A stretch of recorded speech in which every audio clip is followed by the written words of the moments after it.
وَلَقَدْ يَسَّرْنَا الْقُرْآنَ لِلذِّكْرِ فَهَلْ مِن مُّدَّكِرٍ بسم اللہ الرحمن الرحیم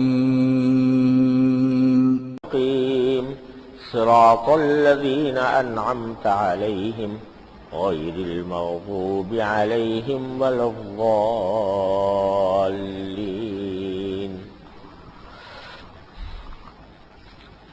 بزرگان محترم اور برادران عزیز، سورہ فاتحہ کی تفسیر کا بیان کچھ عرصے سے چل رہا ہے۔ اس سورت میں 7 آیتیں ہیں اور پہلی آیت کا بیان پچھلے 2 خطابات میں بقدر ضرورت اللہ تعالیٰ نے کرنے کی توفیق عطا فرمائی، جس کا ترجمہ یہ ہے کہ تمام تعریفیں اللہ کے لیے ہیں جو پرورش کرنے والا ہے تمام جہانوں کی۔ عالمین جمع ہے عالم کی، جہان کو عالم کہتے ہیں،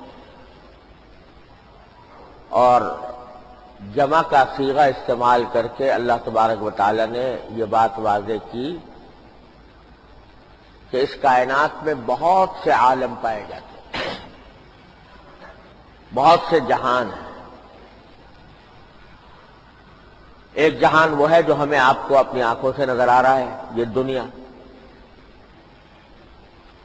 اور اس دنیا کی بھی ساری چیزیں آنکھوں سے نظر نہیں آتی۔ نہ جانے کیا کیا مخلوقات اللہ تبارک و تعالی نے اس دنیا کے اندر ہی پیدا فرمائی ہے۔ انسان ہیں، جانور ہیں، جانوروں کا ایک جہان ہے، جانوروں کی بھی انواع و اقسام ہیں، زمین پر پاؤں سے چلنے والے، رینگنے والے، خشکی پر رہنے والے، پانی میں رہنے والے۔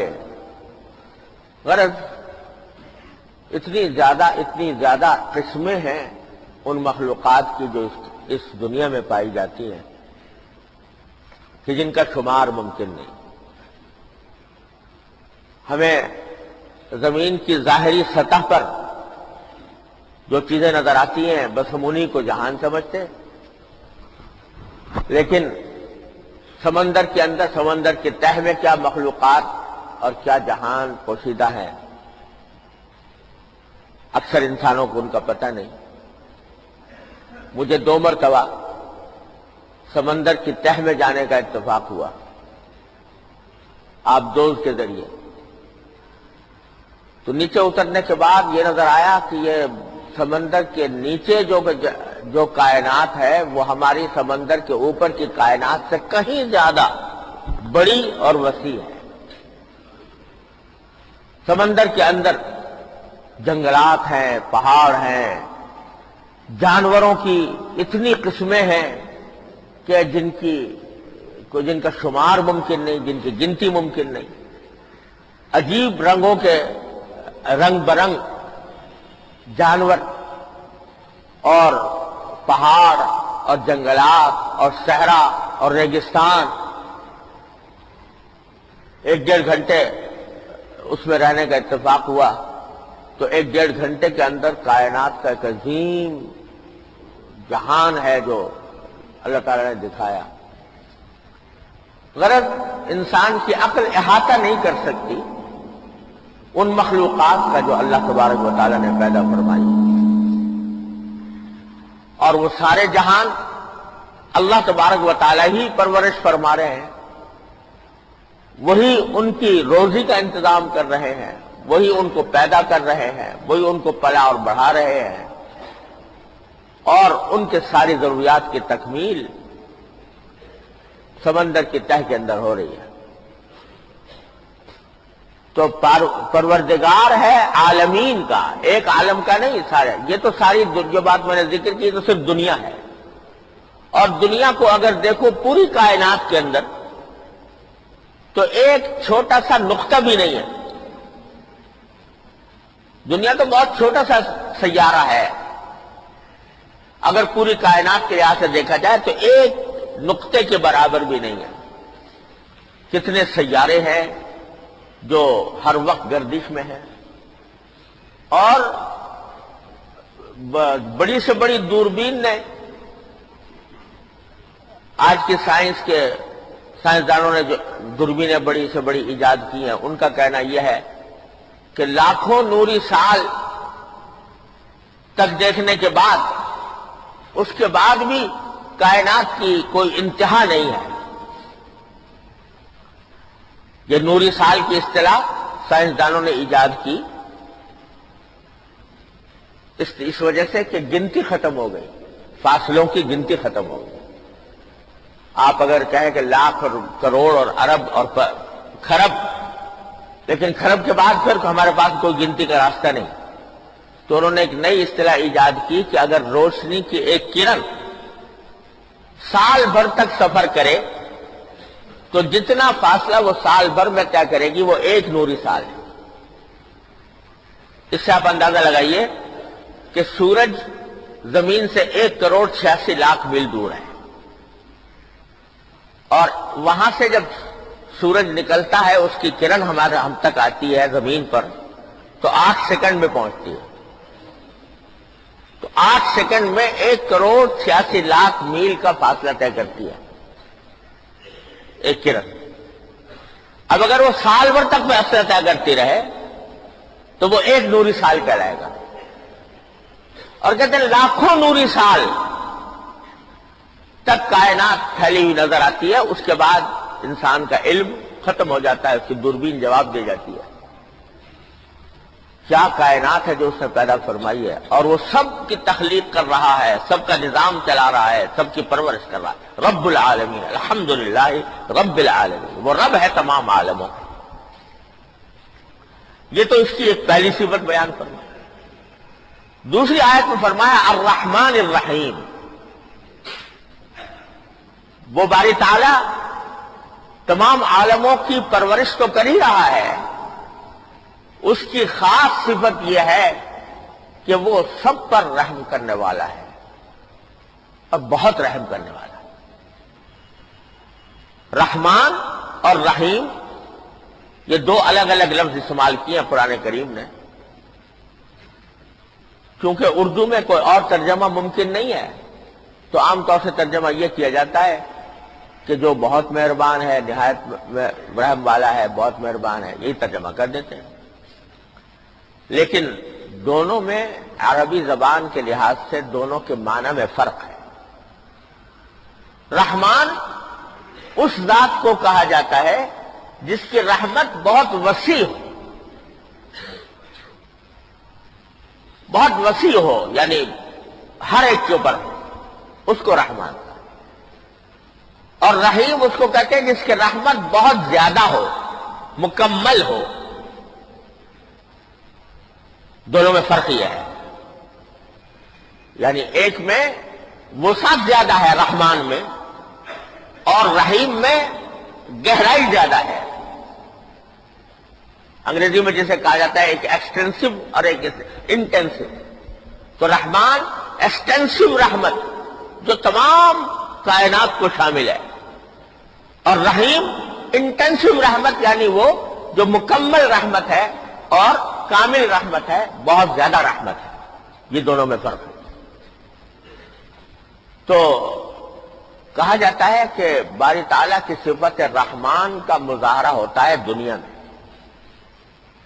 کہ اس کی رحمت ہر ایک کو شامل ہے، یعنی وہ اپنی رحمت سے سب کو رزق دے رہا ہے، سب کی پرورش کر رہا ہے، سب کو دنیا کی نعمتوں سے سرفراز کیا ہوا ہے، چاہے مسلمان ہو، چاہے کافر ہو، چاہے اس کا دوست ہو یا اس کا دشمن ہو، سب پہ اللہ تبارک و تعالیٰ کی رحمت پھیلی ہوئی ہے۔ اس کی رحمت کا آپ اس سے اندازہ کیجئے کہ جو لوگ اللہ تبارک و تعالیٰ کے وجود تک کے قائل نہیں، وجود کا انکار کرتے ہیں، جو اللہ تعالیٰ کی نافرمانی پر کمر باندھے ہوئے ہیں، جو اللہ تعالیٰ کے وجود کا اعوذ باللہ مذاق اڑاتے ہیں، ان کو بھی اللہ باری تعالیٰ رزق دے رہا ہے اور خوب دے رہا ہے۔ شیخ سعدی فرماتے ہیں کہ عدیم زمین سفرہ عام اوس، بری خان یغما کہ دشمن سے دور، کہ یہ زمین کی جو سطح ہے یہ اللہ تعالیٰ کی طرف سے پھیلایا ہوا بچھایا ہوا ایک دسترخوان ہے، اور اس دسترخوان پر سب کھا رہے ہیں، چاہے اللہ کا دشمنی کیوں نہ ہو وہ بھی کھا رہا ہے، اور جو دوست ہے وہ بھی کھا رہا ہے۔ جو لوگ اللہ تعالیٰ کی نافرمانی پر کمر باندھے ہوئے ہیں ان کو دیکھو کس طرح اللہ تعالیٰ پروان چڑھا رہے ہیں، پرورش ان کی بھی ہو رہی ہے، صحت ان کو بھی ملی ہوئی ہے، روپیہ پیسہ ان کو بھی دیا گیا ہے، کھانے کو رزق ان کو بھی مل رہا ہے۔ تو رحمت اللہ تبارک و تعالیٰ کی یہاں دنیا میں پھیلی ہوئی ہے، بہت پھیلی ہوئی ہے، اور اس میں مسلمان پر بھی ہے اور کافر پر بھی ہے، اس معنی میں دنیا کے اندر کہ دنیا کی نعمتیں اللہ تعالیٰ نے کافر کو بھی دی ہوئی۔ تو رحمان کے معنی ہوئے وسیع جس کی رحمت ہے، اور رحیم کے معنی جس کی رحمت مکمل ہے، کامل ہے، بہت زیادہ ہے۔ اس کا مظاہرہ ہوگا آخرت میں، وہاں کافروں پر تو رحمت نہیں ہے، آخرت میں ہے۔ جو اللہ کے دشمن ہیں ان کے ساتھ رحمت کا معاملہ نہیں ہے، لیکن جن پر ہے یعنی ایمان والے ان پر مکمل ہے۔ یہاں دنیا میں رحمت تو بے شک ہے، لیکن مکمل اس معنی میں نہیں ہے کہ اس دنیا کے اندر ہر انسان کی راحت کے ساتھ کوئی نہ کوئی تکلیف کا کانٹا لگا ہوا ہے۔ کوئی خوشی آتی ہے تو مکمل نہیں ہوتی، اس کے اندر بھی کوئی نہ کوئی رنج کا کانٹا لگا ہوا ہو۔ کوئی راحت ملتی ہے تو وہ راحت بھی مکمل نہیں ہوتی، اس کے اندر بھی کوئی نہ کوئی تکلیف کا شائبہ ہوتا ہے۔ کوئی انسان بڑے سے بڑا حکمران، بڑے سے بڑا بادشاہ، بڑے سے بڑا ڈکٹیٹر، بڑے سے بڑا سرمایہ دار یہ دعویٰ نہیں کر سکتا کہ مجھے راحت میسر ہے۔ تکلیف بھی آتی ہے، پریشانی بھی آتی ہے، غم بھی آتا ہے۔ اللہ تعالیٰ نے یہ دنیا بنائی ہے ایسی چیز۔ خوب سمجھ لیجئے، اللہ تعالیٰ نے 3 عالم پیدا کیے ہیں۔ ایک عالم وہ ہے جس میں خوشی ہی خوشی ہے، راحت ہی راحت ہے، آرام ہی آرام ہے، تکلیف کا گزر نہیں، غم کا گزر نہیں، اور وہ ہے جنت۔ اور ایک عالم وہ ہے جس میں تکلیف ہی تکلیف ہے، اللہ بچائے، صدمہ ہی صدمہ ہے، عذاب ہی عذاب ہے۔ اللہ تعالیٰ مسلمان کو محفوظ رکھے، وہ ہے دوزخ۔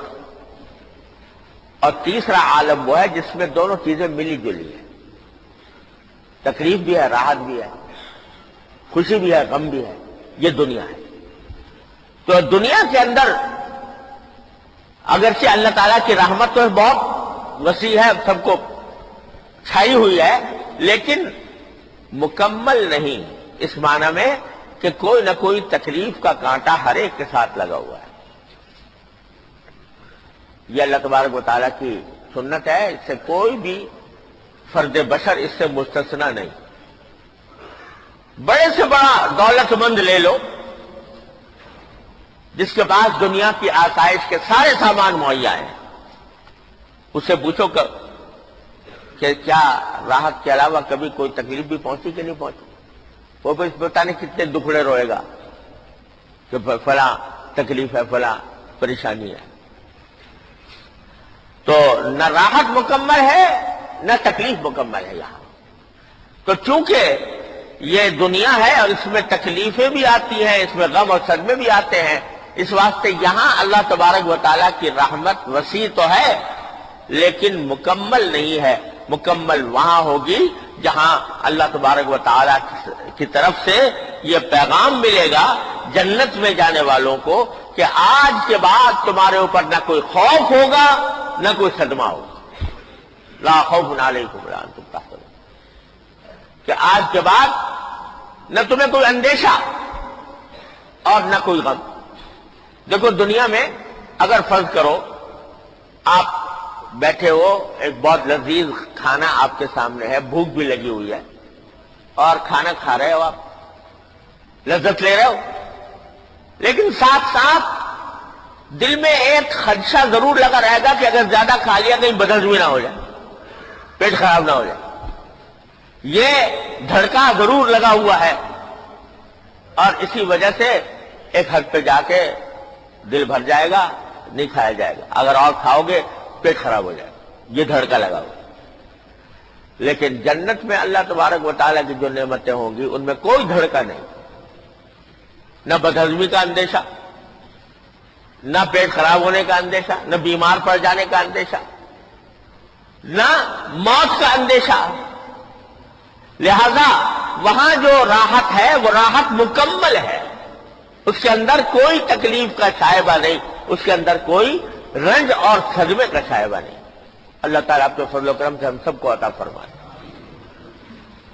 تو یہ رحمت ہے مکمل. تو رحمان، باری تعالیٰ رحمان بھی ہے، اس کی رحمت بہت پھیلی ہوئی ہے، وسیع ہے، اور رحیم بھی ہے، اس کی رحمت بڑی مکمل ہے. اسی لیے بزرگوں نے فرمایا باری تعالیٰ کے بارے میں کہ رحمان الدنیا و رحیم الآخرہ.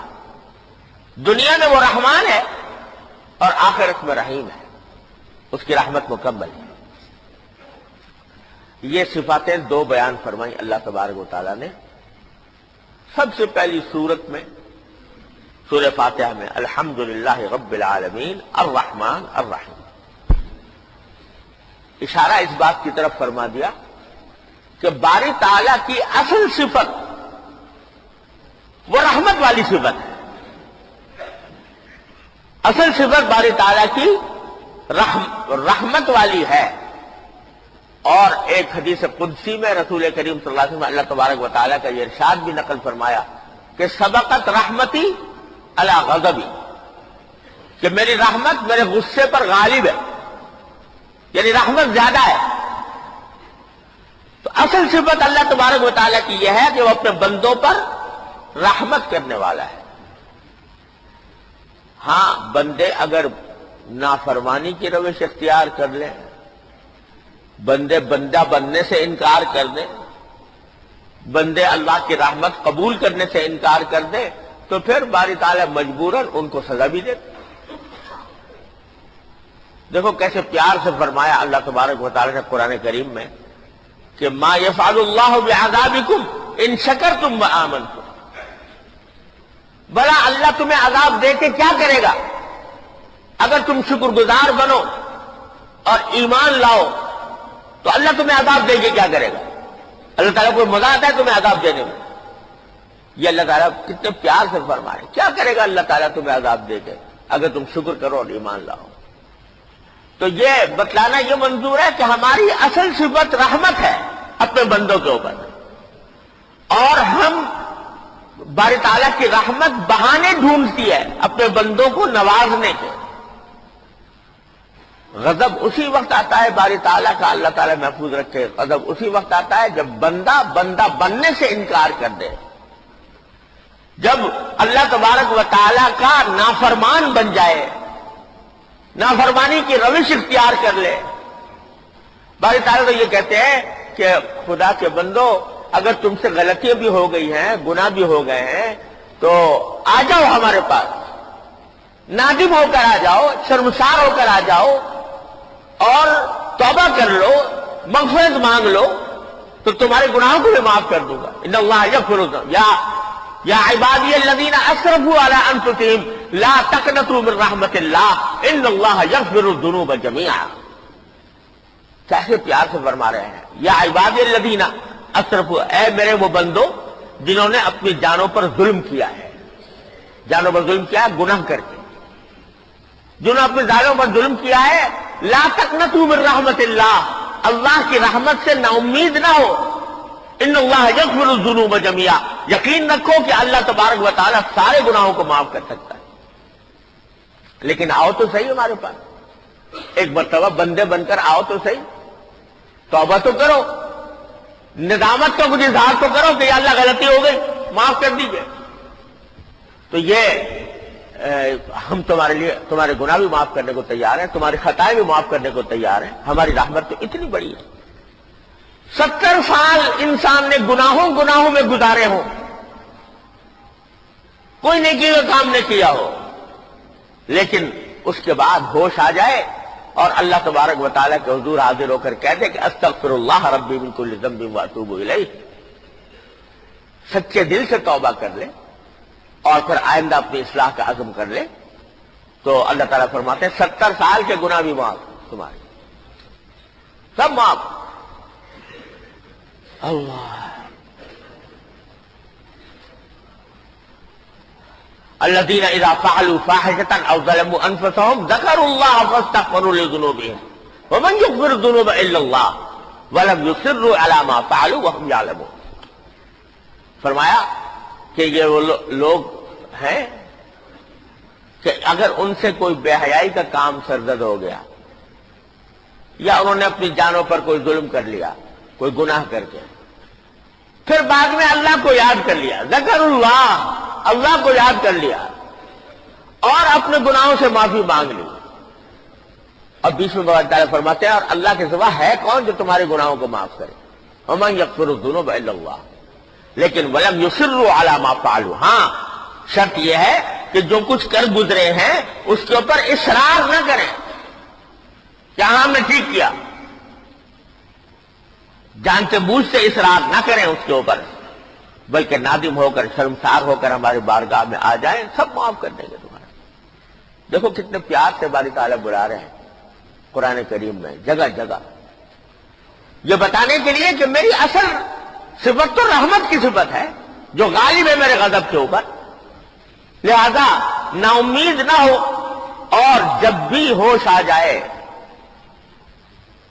اللہ تبارک و تعالیٰ کی یاد آ جائے تو آ جاؤ میرے پاس، مانگ لو مجھ سے، معافی مانگ لو، استغفار کر لو، توبہ کر لو، آئندہ کے لیے اپنی اصلاح کا عزم کر لو تو میں تمہیں معاف کروں۔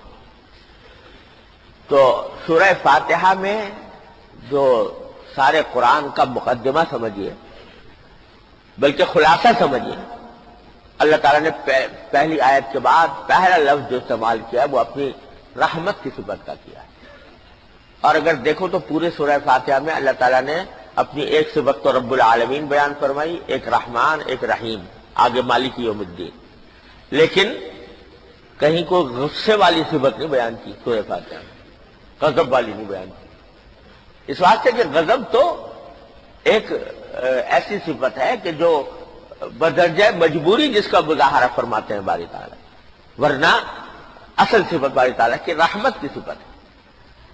تو اس صفت کا ذکر کر کے سورہ فاتحہ میں باری تعالیٰ ہمیں اور آپ کو دعوت دیتے ہیں کہ خدا کے لیے میری اس رحمت کی صفت سے فائدہ اٹھا لو، اور فائدہ اٹھانے کا راستہ یہی ہے کہ اپنے میرے پاس شکر گزار بندے بن کر آؤ۔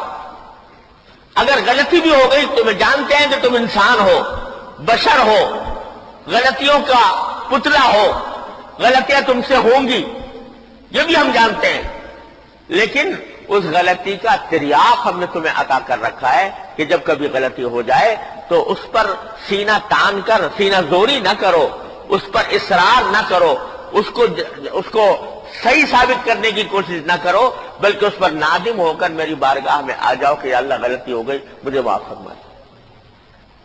جس وقت کر لو گے اسی وقت معاف کر دیں گے، یہ تریاق ہم نے تم کو عطا کیا۔ تو ایک تو توجہ اس طرف دلانی ہے اس آیت کریمہ میں سورہ فاتحہ میں الرحمن الرحیم کی صفت ذکر کر کے کہ بندو میری رحمت سے فائدہ اٹھاؤ۔ دوسری بات جو اس سے نکلتی ہے وہ یہ کہ جب اللہ تعالیٰ رحمان ہے اور رحیم ہے، اس کی اصل صفت رحمت کی صفت ہے، تو وہ اپنے بندوں کو بھی یہ چاہتا ہے کہ وہ آپس میں ایک دوسرے کے ساتھ رحمت کا معاملہ کریں، ظلم کا معاملہ نہ کریں، حق تلفیاں نہ کریں، بلکہ ایک دوسرے کے ساتھ رحمت کا معاملہ کریں۔ دیکھیے ایک حدیث ہے رسول کریم صلی اللہ علیہ وسلم اور محدثین کا جو حدیث کے پڑھانے والے اساتذہ کا صدیوں سے یہ معمول رہا ہے کہ جب کوئی طالب علم ان کے پاس حدیث پڑھنے جاتا تو سب سے پہلے وہ حدیث اس کو سنایا کرتے تھے، اسی لیے اس حدیث کو مسلسل بالاولیت کہا جاتا ہے.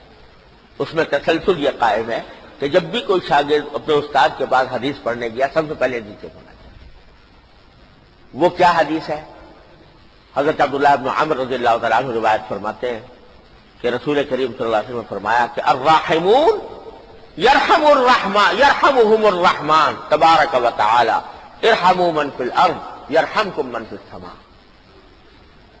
فرمایا الراحمون، جو لوگ دوسروں پر رحم کرتے ہیں، یرحمهم الرحمن، ان پر رحمان رحم کرتا ہے. جو دوسروں پر رحم کرتے ہیں ان پر رحمان رحم کرتا ہے.